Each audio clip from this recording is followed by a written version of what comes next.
ഇങ്ങോട്ട് വാടാ. കൊള്ളാലോടാ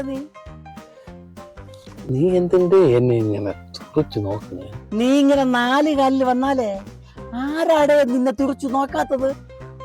thank you. നീ സാധാരണ ഇങ്ങനെ മദ്യപിക്കുന്ന കക്ഷിയൊന്നും അല്ലല്ലോ. ഇന്നെന്ത് പറ്റി?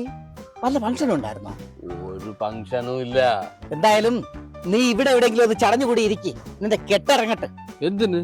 ഞാൻ നേരെ എന്റെ വീട്ടിൽ പോവാണ്. ഡേ, നീ ഇപ്പൊ ഈ കോലത്ത് വീട്ടിൽ പോണ്ട. നിന്റെ ഭാര്യ ഈ ഇത് കാണണ്ട. അവള് പറഞ്ഞിട്ടാണ് ഞാൻ ഇന്ന് കുടിച്ചത്. അവക്കിഷ്ടമല്ലല്ലോ നീ കുടിക്കണത്. അത് എനിക്കറിയാമല്ലോ. ഞാൻ ഒരിക്കൽ കൂടി പറയാം, അവളെ നിർബന്ധിച്ചിട്ടാണ് ഞാൻ ഇന്ന് ബാറിൽ പോയി കുടിച്ചത്.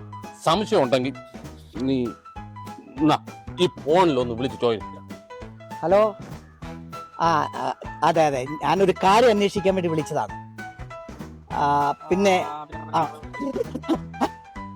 അത് ശരി.